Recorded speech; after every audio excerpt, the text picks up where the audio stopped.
Hi friends, this is UPSC Mains Content Builder Series video 5.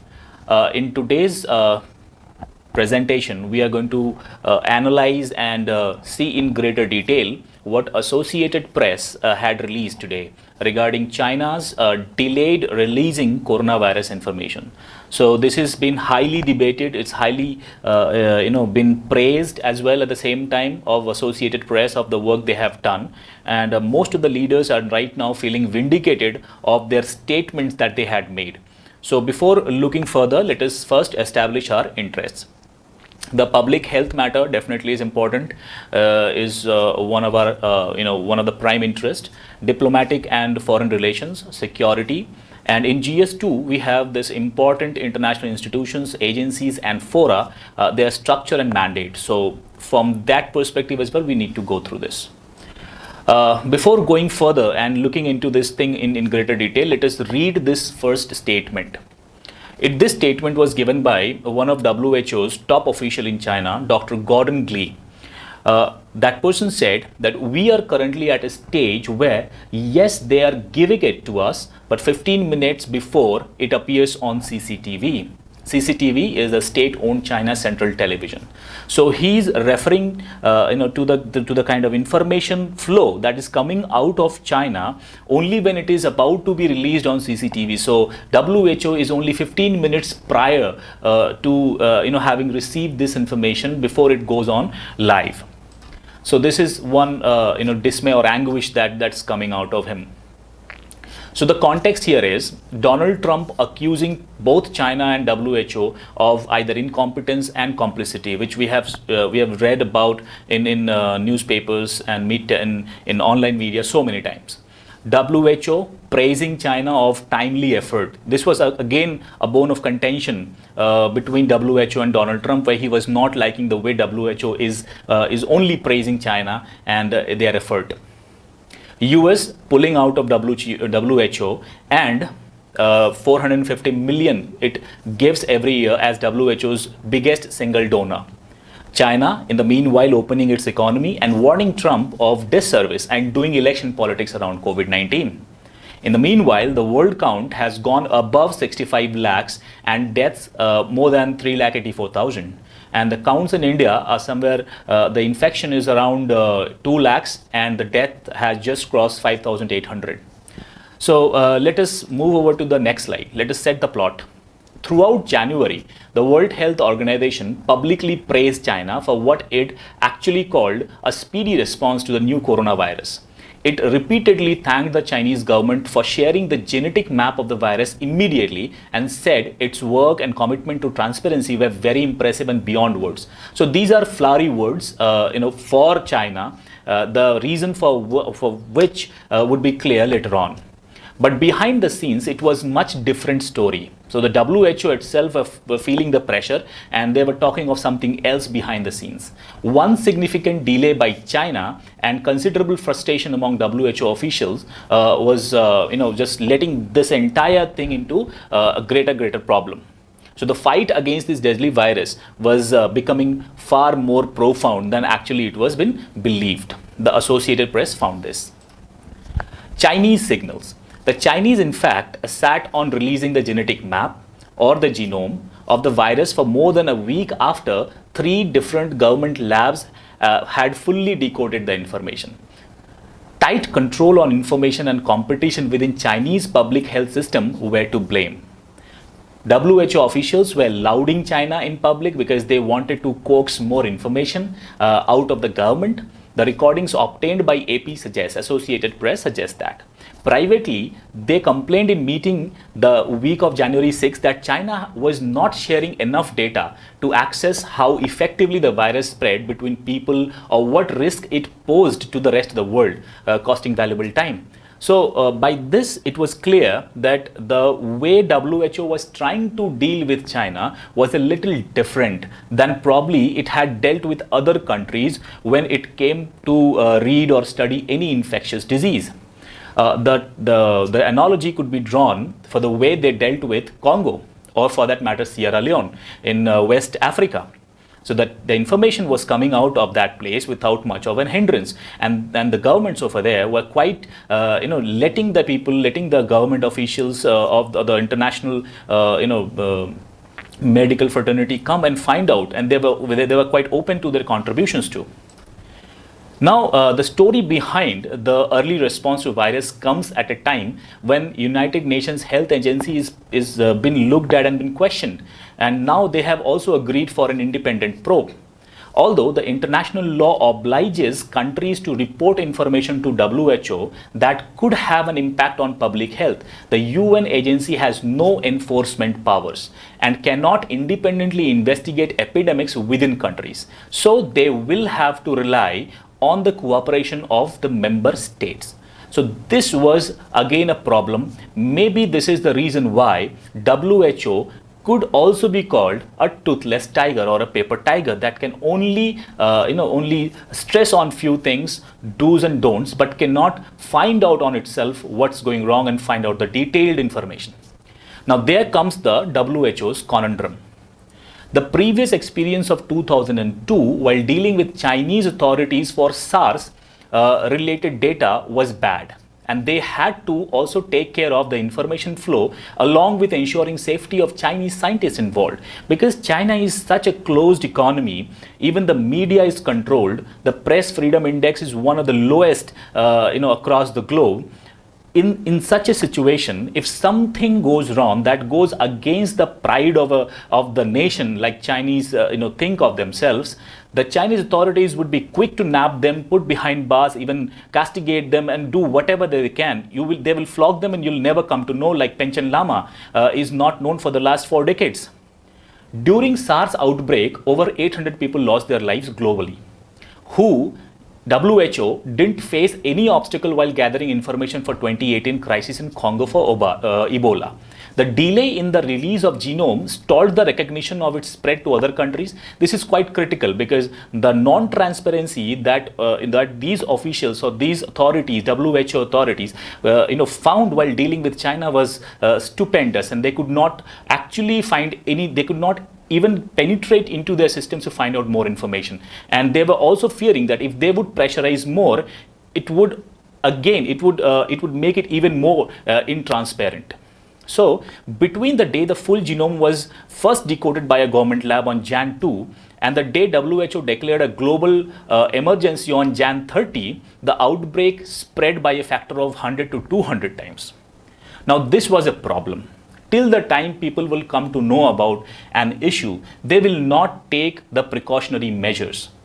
I still remember that WHO repeatedly had said that people-to-people transmission is very low, and hence they even suggested going against the face masks in public. For it was after so many conferences, even the governments had started feeling that face masks would help. They had been denying this suggestion. So if WHO had pushed hard too, that against the Chinese authorities, they could have been kicked out. This was one inference drawn by a global health professor of University of Sydney, Adam Kamrat-Scott. He also said that it is quite critical if you could save few days in a pandemic like COVID-19. Only a matter of few days could actually bring a difference of hell and heaven. As Beijing's lack of transparency became clear, WHO's director's continued defense of China was problematic. So these are all suggestions and opinions of different experts. Now we are at a stage where we were waiting for China to release the data, and then we'll come to know about it. WHO was sitting duck. Now we were only doing data sequencing of when it is going to come out of China, not genome sequencing. So Supapom, she's the lady who is in Thailand, is responsible for finding out the Ebola, finding out the COVID-19 virus trait. So you could see what she said. She said that it was kind of wait and see. When China will release the data, then we can compare. On January 8, Thai airport officials pulled aside a woman from Wuhan with a runny nose, sore throat and high temperature. On Jan 9, a 61-year-old man with virus passed away in Wuhan, the first known death. But the death wasn't made public till January 11th. On January 11th, a team led by Zhang, you can see the picture of him, probably he is the guy, it's not very clear on the internet as well, from Shanghai Public Health Clinical Center finally published the sequence on virological.org used by researchers to swap tips on pathogens. The move angered Chinese officials and they went on to temporarily shutter the health authorities, shutter the laboratory of Mr. Zhang. Superpom compared her sequence with Zhang's and found it a 100% match. Then she confirmed that the virus was the same that was detected in Wuhan, and they confirmed the news to WHO. So in a way, it could be seen that how this Chinese authority was not ready to give away the information, not ready to open the Pandora's box. They were quite fearing that. And finally, the information came to WHO, who were so far busy in flattering Chinese authorities via Thailand. So Thailand informed them, not China. Moving on. After Zhang released the genome, the Chinese CDC and other institutes, went in full gear and started releasing their data. On January 12th, 3 labs finally published the sequences. By then, more than 2 weeks had passed. And since the Vision Medical decoded the partial sequence for the first time, around 600 people were already infected. The next day, in a confidential teleconference, China's top health officials ordered the country to prepare for a pandemic, calling the outbreak most severe challenge since SARS in 2003. Chinese CDC staff across the country began screening, isolating and testing for cases, turning up hundreds across the country. So even while doing this, when CDC had declared a level 1 emergency, the highest possible level, Chinese officials still said the chance of sustained transmission between humans was low. And WHO again was tweeting, Chinese authorities have found no clear evidence of Wuhan, this human-to-human transmission. So basically, since they were all waiting for Chinese authority to say something, that was probably the reason why they could not go ahead and publish anything concrete. Now, this was again their own problem too. Internally, they were handcuffed. On Jan 20, the leader of an expert team returning from Wuhan, renowned government infectious disease Dr. Zhong Nashan, declared publicly for the first time that the new virus was spreading between people. Xi Jinping called for this timely publication of epidemic information and deepening of international cooperation. Now, this entire sequence of information which we have found from Associated Press, thanks to that organization, the incompetency of WHO is proven against a power like China. Had it been any other country, probably this would have not been the situation. Now, the incompetency is established by these facts. On January 22, WHO convened an independent committee to determine whether to declare this as a global health emergency or not.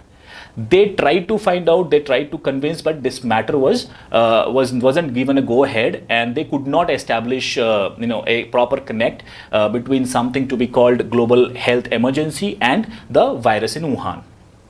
On January 28, all of a sudden, Tedros and top experts, including Ryan, the one who you keep finding on TV as a spokesperson of WHO, made an extraordinary trip to Beijing to meet President Xi and the other Chinese officials. It is highly unusual for WHO's Director General to intervene directly like this. But Tedros went on for a meeting and some kind of internal brief happened. And next day, on 29, Tedros again heaped praise on China, calling for its high level of commitment. Now, it was only after that day, after 29th, that's on 30th of January, finally WHO declared an international health emergency. Again, thanking China for its cooperation. Now, guys, I also to an extent find myself vindicated. I wrote this Wuhan conspiracy, an article on this website. You can even go ahead and read it. It was written approximately 2 months before, this Associated Press wrote the investigative article today. So I find that China somewhere is too intransparent and not ready to cooperate. And there is a vested interest behind all that they have done so far.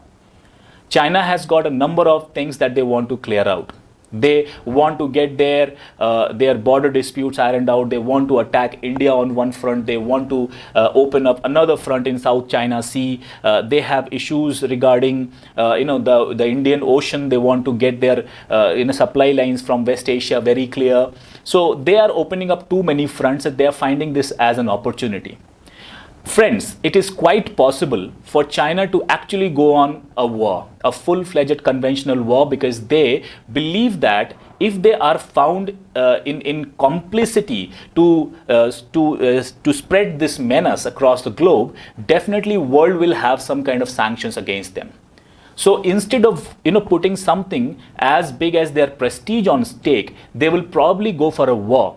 They might start a part war in the Western theater of India, or maybe they can even open up a theater in South China Sea. They might engage some leaders over there till the time this COVID-19 and its investigations are covered up. So there is a possibility that in another 15 to 20 days, we might see something as big as a conventional war. So thank you guys. Now let us I would like to say that I have been mentioning Associated Press throughout, so you can go ahead and read this article over here as well. And if you like this video, if you understood something, then please take some time out to share, show your love and like and subscribe to this channel. If you have any request for any topic that should be explained, please write to us on info@calendarstudy.com, or you can make a comment below. And apart from that, if you need the PPTs that are made here, you can go to calendarstudy.com and find the videos. From there, you can even download the PPTs. So guys, thank you so much and take care.